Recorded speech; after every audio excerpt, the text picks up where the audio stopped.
Welcome to the Lord of the Rings Lorecast, the show that explores the background of Tolkien's amazing world from the very beginning.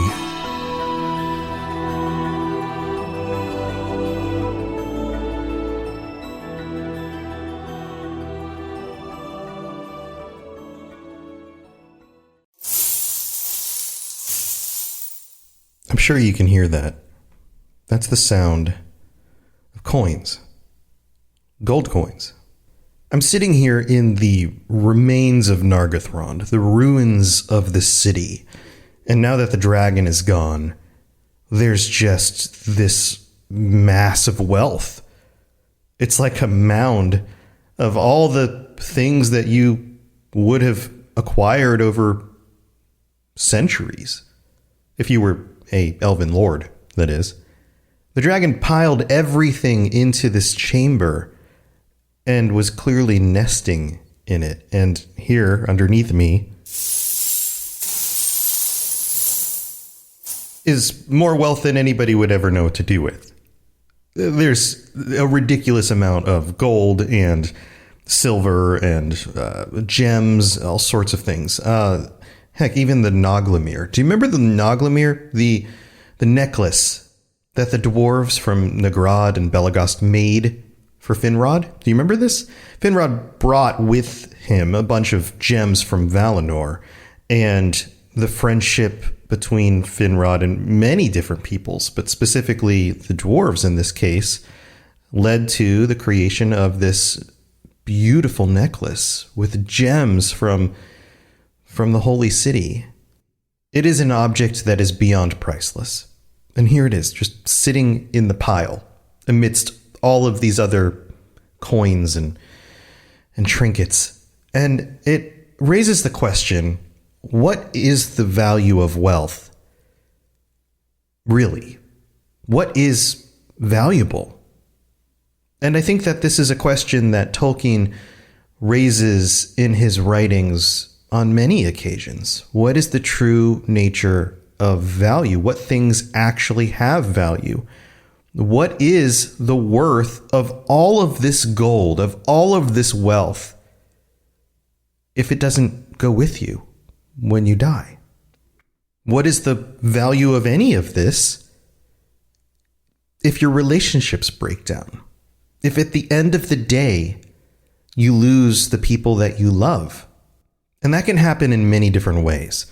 That can happen in the case of Hurin and his family, and losing the lives of the people that he cared about the most. And we've just gone through stories about Hurin, and we just learned that he was reunited with Morwen, and then she passed. He lost his children. What is the worth of any of this if the people you love don't survive? And let's not even go that severe. What's the worth of any of this if the people that you love can't trust you, or you can't trust them? What if it's not the individuals that die? What if it's the relationship that dies through distrust?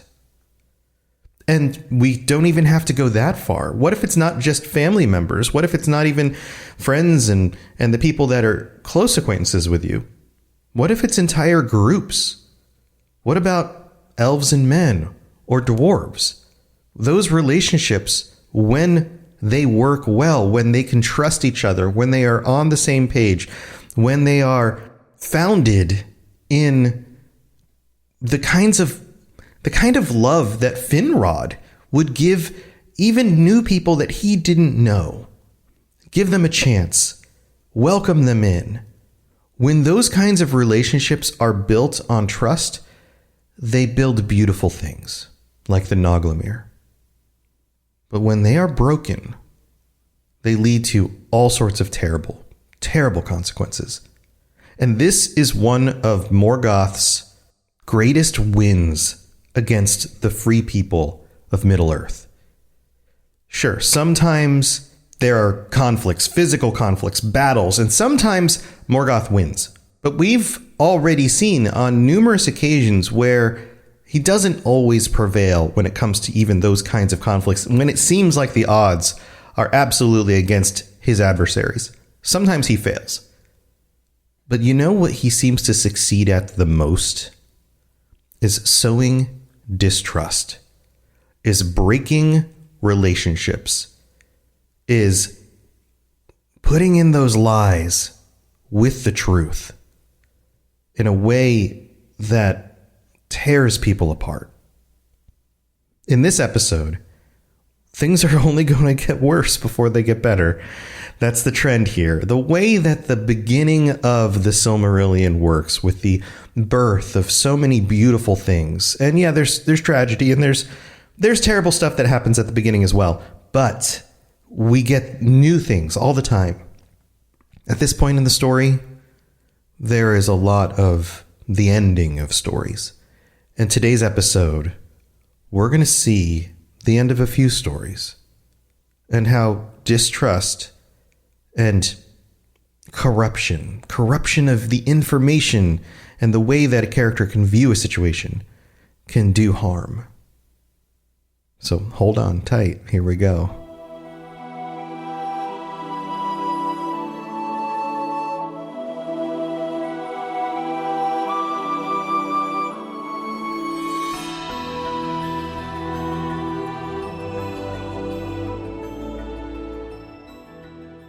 We're continuing the story of Hurin and the things that he's been doing now that he's out in the world and he is free. So after the death of Morwen, he decides to head toward Nargothrond. He follows the road from the crossing of Tieglin, where we left off. And as he's heading eastward, he sees Aman-Rud. Remember the location that Turin and his group were at, the hill outside of Nargothrond, where Mim the dwarf lived. And they lived for quite a while until tragedy struck. And he knew everything that had befallen there. Or at least he had seen through Morgoth's vision what happened there. And I'm going to put this out there. Remember, just because Morgoth gives you vision to something doesn't mean that you're looking through a crystal clear lens that isn't slanting that in some way. And sometimes Morgoth lets the truth come through, and sometimes he flavors it. He frames it in a way that would make it worse and isn't 100% true. This has been Turin's life, seeing the world through Morgoth's eyes, not knowing what he can trust. And so he comes to the banks of the Narog, crosses the wild river. Remember, the bridge is broken. This was the site of a great conflict against a dragon. He approaches the doors, which are broken, of Nargothrond, the great city. And he reaches the entryway, and he looks inside, and who is there? Not orcs, not elves, but Mim the petty dwarf. The text tells us that Mim crept within the ruined walls, and he took possession of them, and sat there fingering the gold and the gems, letting them run ever through his hands. And as Hurin comes to the door, Mim hears him, and demands, "Who is this? Who comes forth?" And Hurin responds. He says, "Who are you that would hinder me from entering the house of Finrod Felagund?" And Mim answers, "I am Mim, and before the proud ones came from over the sea, dwarves delved the halls of Nulokisden. I have been returned to take what is mine, for I am the last of my people." Mim feels that he has a claim to this land because his people were originally the ones who delved here years ago before the Noldor even showed up. He thinks that he has some claim to this, and maybe there's something about the fact that a dragon sat upon this treasure for a time, because we've seen what that can do. But Hurin is in no mood to deal with a dwarf trying to claim the treasure of elves. And this dwarf in particular, because Hurin has seen Mim through Morgoth's vision. Hurin responds, "Then you shall enjoy your inheritance no longer. For I am Hurin, son of Galdor, returned out of Angband, and my son was Turin Turambar, whom you have not forgotten. And he it was that slew Glaurung the dragon, who wasted these halls where you now sit. And not unknown is it to me by whom the dragon helm of Dorloman was betrayed." Hurin knew everything. Then Mim, in great fear, besought Hurin to take what he would, but to spare his life. But Hurin gave no heed to his prayer, and slew him there before the doors of Nargothrond. In this moment, Mim gets what's coming to him. He betrayed Hurin's son, and Hurin brought justice. A very cold, deadly justice, with no judge, no jury. It was all just Hurin in this case. And Hurin then walks into the city and sees this mound of wealth, all of this gold, all of the gems, all the wealth of Nargothrond piled into one location. And we're told that he leaves immediately. He walks right back out with only one thing. He claims one thing and leaves the rest. Now, one of the cool things about this is that among the wealth here is not just gold and gems and silver. It's other things as well. There are other things that the elves have made that are valuable. In future books, well, past books, I guess, if you talk about the Lord of the Rings and the Hobbit, they came out before the Silmarillion, but in future stories, let's say in future stories, you will hear about objects that are found ages from now. And there are conversations about, for example, Gandalf's sword or Thorin's sword in The Hobbit, where they discover these weapons and there's a conversation about it. Oh, these are swords crafted by the elves of the First Age from the city of, and they'll mention the city of Nargothrond or the city of Gondolin. How did those weapons just end up in the hoard of a troll or some other creature? And it may have something to do with the fact that a wealth of treasure and things that were crafted by the elves were left behind out in the open for anybody to come by and claim. And those things could have wandered off who knows where and into the Third Age. So this is fun to think about. What other objects may actually have been in this hoard that aren't specified right here? And in the midst of all of that, all the wealth, all the beautiful things that the elves have ever made in Nargothrond, Hurin leaves with only one thing, and he sets out. So where does he decide to go next? He's kind of going through this path. Yeah, at this point you can kind of tell. He's retreading some of the locations that Turin had been at and had gone to. And maybe he came here for the express purpose of finding this one thing. We don't really know. That isn't told to us. But the next place he goes is to Doriath. The text says, "Now Hurin journeyed eastward, and he came to the Meres of Twilight above the falls of Sirion. And there he was taken by the elves that guarded the western marches of Doriath, and brought before King Thingol in the 1,000 caves. Then Thingol was filled with wonder and grief when he looked at him, and knew that grim and aged man for Hurin Thalion, the captain of Morgoth, and he greeted him fairly, and showed him honor.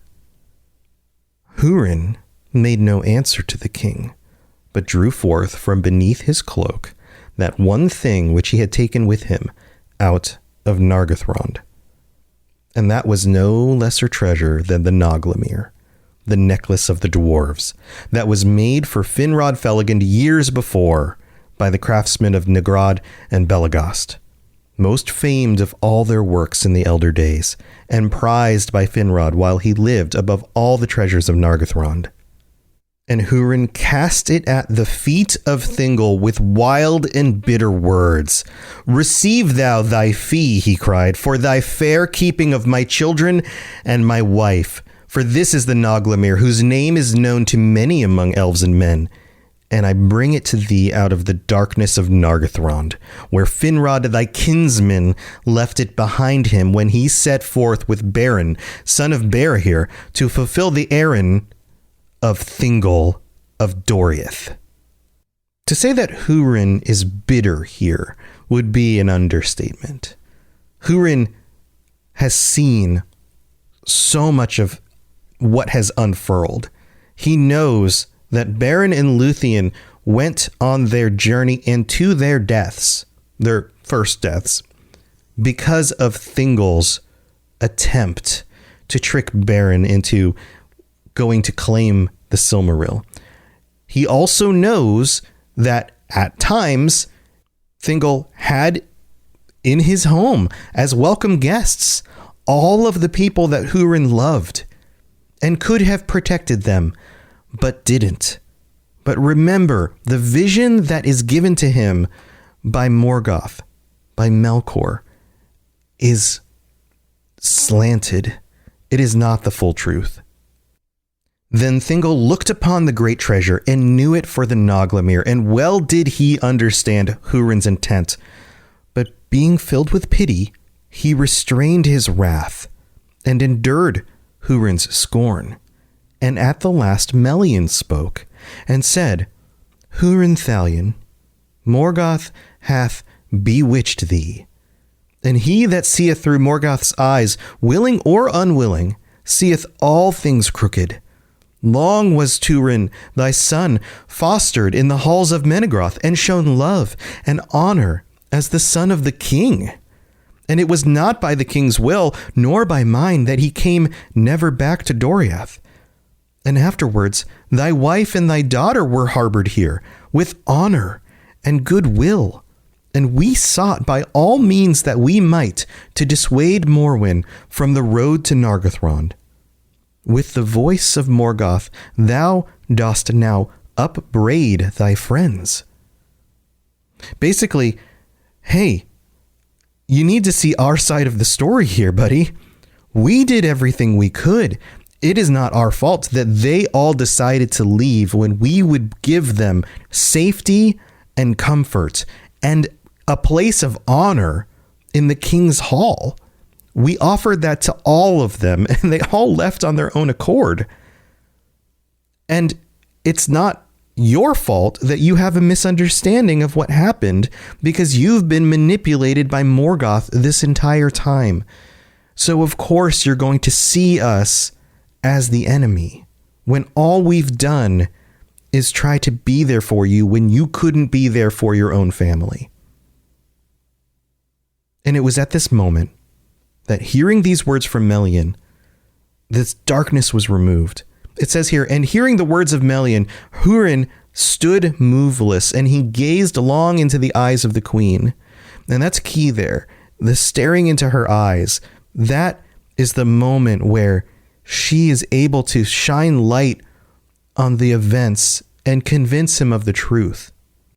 And it goes on and says, "And there in Menegroth, defended still by the girdle of Melian from the darkness of the enemy, he read the truth of all that was done, and tasted at last the fullness of woe that was measured for him by Morgoth Boglir. And he spoke no more of what was past, but stooping, lifted up the Noglamir from where it lay before Thingol's chair, and he gave it to him, saying, 'Receive now, Lord, the necklace of the dwarves, as a gift from one who has nothing, and as a memorial of Hurin of Dor Lomin. For now my fate is fulfilled, and the purpose of Morgoth achieved. But I am his thrall no longer.'"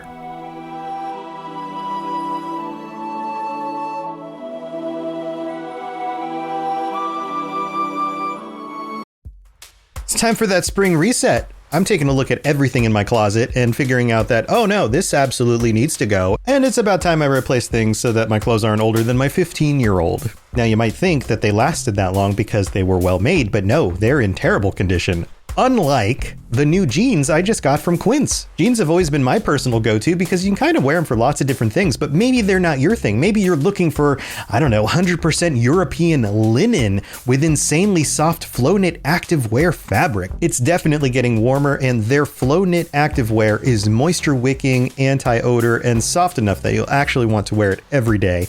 So pick out what you want. You can't go wrong because they have prices 50 to 60% less than similar brands. And like I said before, they are high quality. I continue to wear their clothes all the time, and I know that these new jeans are going to last me a lot better than the other things in my wardrobe. And on top of it, they look great. They're so comfortable. And I spent just as much on the jeans that I am now cleaning out of my wardrobe. So if you're looking for something better, just all around better, go check out Quince. So go do it right now. Refresh your wardrobe with Quince. Go to quince.com/ringslore for free shipping and 365-day returns. Now available in Canada too. Go to quince.com/ringslore for free shipping and 365-day returns. Quince.com/ringslore.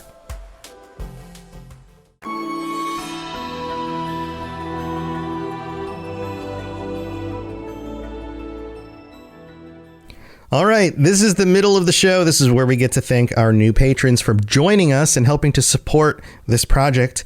And welcome to Joshua L., Robin H., this is a tough one, Amikamish.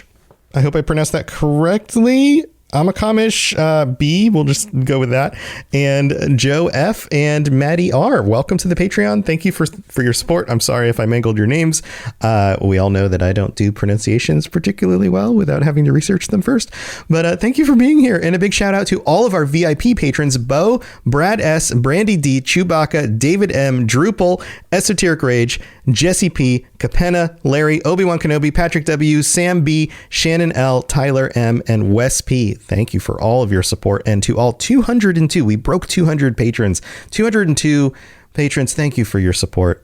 If you are interested in hearing what you've been missing out on with the bonus episodes, and there are a lot of them at this point, and any of the other stuff that you get from joining us on the Patreon, like ad-free episodes and episodes a day early and all of that stuff, go to patreon.com/LOTR Lorecast. The link is in the show notes. It's really easy to look up. If you Google it, just look it up. Go check it out. See if it's something you want to support. And if you do, then I will very much appreciate it. Let's get to the reviews. We've got some new ones here from a number of you on Apple Podcasts. Here we go. Let's start with this one. This one's from Mike S.H. in the United States, who writes, "Accessible lore. Deep dives into lore, regardless of subject, can be dense and dull. Your podcast makes Tolkien's world accessible. I first read Lord of the Rings when in high school and the Silmarillion in college, and have reread and listened to them in audiobook and BBC radio format for many times. Finding your podcast has connected me back to that Tolkien and sci-fi loving kid hiding behind his football playing outward persona. I am so glad to be able to explore the world again and now share it with my own kids who wouldn't be shamed into hiding their love of fiction and imagination." Thanks, Mike. I'm so glad that you're sharing all of this with your children. That is awesome. And thank you for the review. This one comes from Violeth5 from Mexico. "Hello, I'm waving to you from across the Gulf because I'm over here in Florida. I hope you can see that. Thanks for your review. This says, while looking for silver, I found pure gold. I found this podcast on my search for some entertainment for my long commute to and from work, and I got hooked. This podcast has helped me understand and dive deep into Tolkien's amazing world. I'm currently giving The Hobbit a try and find myself rereading some paragraphs, as English is not my first language. I find myself loving Tolkien's beautiful yet complex work. LOTR Lorecast has helped me love it even more." Well, I couldn't tell that this isn't your first language because you wrote that wonderfully. And thank you for all of that. And I'm so glad you're enjoying The Hobbit. And by the way, even if English is your first language, reading Tolkien's work is antiquated. The language is a little bit difficult. So good luck with that. And thank you so much. I love hearing from people from other countries, and I'm so glad that you're enjoying the show. We've got two more. This one's from S. Ridgway in the US, who writes, Mysteries Explained. Before I found this podcast, I have only watched the Lord of the Rings and Hobbit trilogies. I had no idea there was a book that was written by Tolkien that explained the genesis of the elves. This is so interesting. I've learned so much, and I'm very grateful that someone has taken the time to explain the mysteries of the Lord of the Rings in great detail. Well, you're very welcome, S. Ridgway. I'm glad you're enjoying it. And then this one is from El Scotcho from the United States. I thought he almost wrote El Scorcho, which is a Weezer song from like 25 years ago, but no, it's El Scotcho. Good job. You can tell he really lives the lore. I don't know if that means love, if that's supposed to be loves the lore or lives the lore, but I think I'm going to start living the lore more, and I'm going to see if I can convince my wife to turn our house into a hobbit hole. Maybe that would be, I think, no, she's not going to go for that. It shows in the way he discusses the topics. Keep up the good work. Thank you, El Scotcho, and everybody who's taken the time to leave a review. If you do leave a 5-star review on Apple Podcasts, I will read it out on a future episode. Also, you can rate it on Spotify and other platforms, but there's a big update to Spotify, so check your phones. It's rolling out. It's been rolling out. I think it's probably out to everybody. You will notice on the most recent episodes, it says things like, what did you think about this episode? And you can leave a comment like you can on a YouTube video. So go drop me a comment. Tell me something you liked about the episode, and I'll be able to read them. I'm not going to read them all out on the show because that would just be way too many things to read out, but I'll see them and other people will see them, and they will be extremely helpful, and they'll give me some warm fuzzies, which is super nice of you to do. So thank you for that. All right, let's move on with the rest of the show.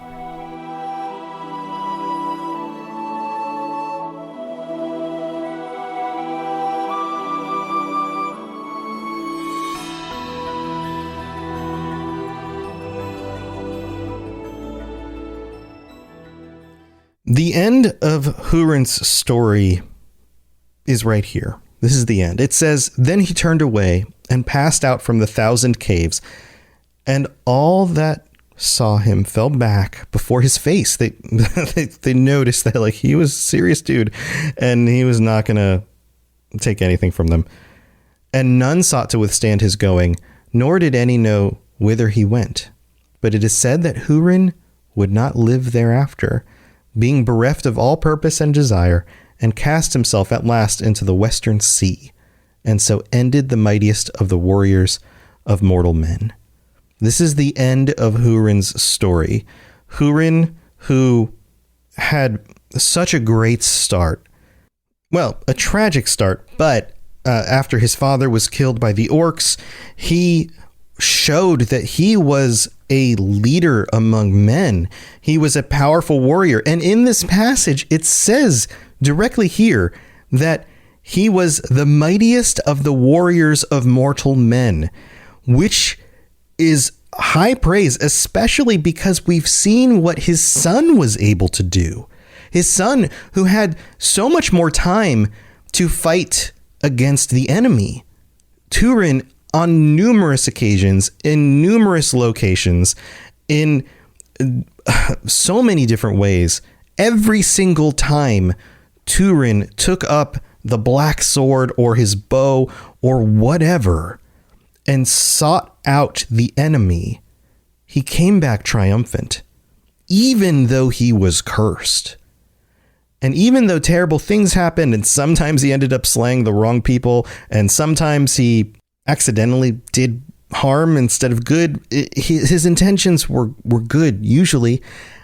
And amidst all of that, we see how strong a warrior Hurin was. And here in this passage, we are told that Hurin was the most powerful warrior among men. Now, how does that make sense?